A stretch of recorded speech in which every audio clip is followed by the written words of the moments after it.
사랑하는 행복한 교회 성도 여러분, 이 영상을 보시는 하나님 나라의 귀한 자녀 여러분, 오늘은 2022년 10월 5일 수요일입니다. 오늘 본문에서는 우리아의 죽음에 관한 기록입니다. 다윗은 가장 위험한 곳에 우리아를 배치하라는 편지를 우리아의 손에 들려 요압에게 보냅니다. 요압이 암몬 용사들이 있는 곳에 우리아를 배치하였으므로 우리아가 활에 맞아 죽고 성읍을 점령하는 데 실패했습니다. 다윗이 그 보고를 듣고서 책망하지 않고 요압과 군사들을 위로하였습니다. 우리아가 죽은 것을 안 밧세바가 그 남편을 위해 애곡하고 장례를 치릅니다.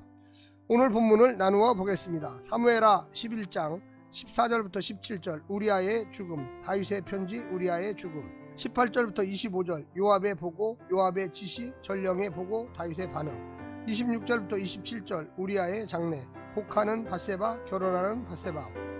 오늘 본문 사무엘하 11장 14절부터 27절의 말씀을 듣고 다시 오겠습니다.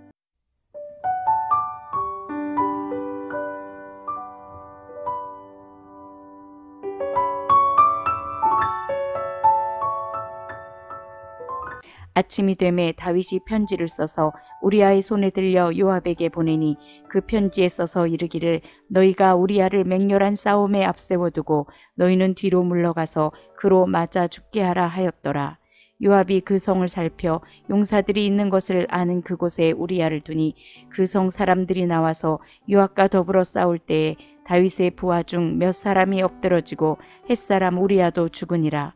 요압이 사람을 보내 그 전쟁의 모든 일을 다윗에게 보고할세 그 전령에게 명령하여 이르되 전쟁의 모든 일을 내가 왕께 보고하기를 마친 후에 혹시 왕이 노하여 내게 말씀하시기를 너희가 어찌하여 성에 그처럼 가까이 가서 싸웠느냐 그들이 성 위에서 쏠 줄을 알지 못하였느냐 여룻베셋의 아들 아비멜렉을 쳐 죽인 자가 누구냐 여인 하나가 성에서 맷돌 윗짝을 그 위에 던짐에 그가 데베스에서 죽지 아니하였느냐 어찌하여 성에 가까이 갔더냐 하시거든 내가 말하기를 왕의 종 햇사람 우리아도 죽었나이다 하라. 전령이 가서 다윗에게 이르매 요압이 그를 보낸 모든 일을 다윗에게 아뢰어 이르되 그 사람들이 우리보다 우세하여 우리를 향하여 들러 나오므로 우리가 그들을 쳐서 성문 어귀까지 미쳤더니 활 쏘는 자들이 성 위에서 왕의 부하들을 향하여 쏘매 왕의 부하 중 몇 사람이 죽고 왕의 종 햇사람 우리아도 죽었나이다 하니 다윗이 전령에게 이르되 너는 요압에게 이같이 말하기를 이 일로 걱정하지 말라. 칼은 이 사람이나 저 사람이나 삼키느니라. 그 성을 향하여 더욱 힘써 싸워 함락시키라 하여 너는 그를 담대하게 하라 하니라. 우리아의 아내는 그 남편 우리아가 죽었음을 듣고 그의 남편을 위하여 소리내어 오니라.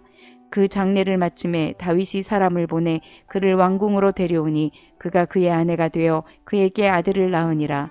다윗이 행한 그 일이 여호와 보시기에 악하였더라.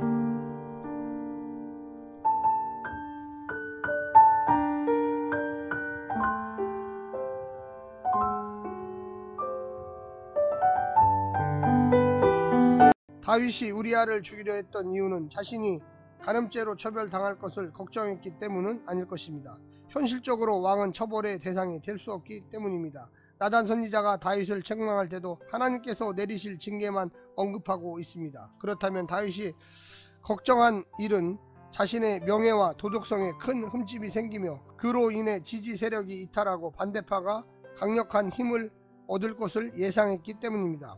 우리아의 신분이나 밧세바의 가문이 다윗의 걱정을 더 깊게 했을 것입니다. 오늘 본문을 세 부분으로 나누어 자세히 설명드리겠습니다. 첫 번째, 멈추지 않는 은폐 시도, 더 커지는 다윗의 죄악. 다윗은 우리아를 죽여서라도 그 죄를 은폐하려고 합니다. 하지만 은폐라고 다시 하겠습니다.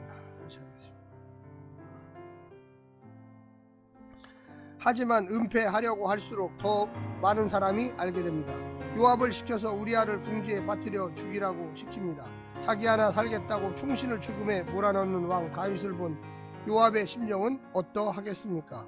다윗을 존경할 수 있겠습니까? 다윗을 위해서 자기 목숨을 버릴 수 있겠습니까? 그 역시 자신의 이익만을 도모하려고 하지 않겠습니까?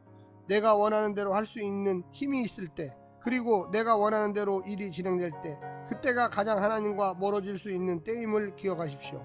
죄를 은폐할수록 하나님은 그 죄를 드러내신다는 것도 잊지 말아야 합니다. 두 번째, 충신의 목숨과 바꾼 다윗의 죄 은폐.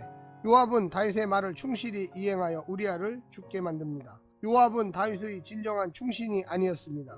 왕이 그랬던 결정을 내리면 반대하고 막을 줄 알아야 하는데 그 죄악에 동참하고 있지 않습니까? 다윗의 진정한 충신은 권력 유지를 위해 악을 생산하고 은폐하는 데 동참한 요압이 아니라 특권적이고 예외적인 혜택을 거부하고 주인을 위해 싸우다 전사한 우리아였습니다. 악을 지적하고 악에 저항하는 것이 큰 손해로 돌아오는 이 시대에 우리는 요압처럼 악한 인간의 하수인이 되기보다 하나님의 충신이 되게 해달라고 기도해야만 하겠습니다. 마지막 세 번째, 밧세바의 슬픔과 다윗의 안심. 우리아의 전사 소식을 들은 다윗이 어떻게 반응하는지를 보십시오. 전쟁에서 사람 죽은 일은 흔하다는 식 아닙니까? 자기 명예는 중요하고 그 명예가 보장해주는 왕권은 중요하지만 자기 부하들의 목숨은 하찮게 여기는 사람이 되었습니다. 충신인 자기를 죽이려 했던 사울왕과 다른 점이 과연 무엇입니까? 우리아가 죽었으니 죄은폐의 기도가 성공했다고 여겼을 것입니다. 더군다나 밧세바를 아내로 삼았으니 모든 것을 다 얻은 듯 착각했습니다. 하지만 다윗이 악하게 생각하지 말라고 했지만 하나님은 그 일을 악하다고 하셨습니다. 우리가 알고도 죄를 짓는 것을 하나님은 다 알고 계시고 결국 행한 대로 심판하시는 분임을 안 믿어서 이런 행동이 나온 것입니다. 믿음이 부족한 것이 아니라 믿음이 없는 것입니다. 사람을 함부로 죽이는 믿음을 어디에 쓸 수가 있겠습니까? 이런 믿음은 죽은 믿음입니다. 사랑하는 성도 여러분, 우리가 하나님을 바라보고 하나님의 명령대로 살아갈 때 내 의지와 내 뜻에 노예가 되지 마십시오. 온전히 하나님께 순종하시기를 간절히 부탁드립니다. 샬롬.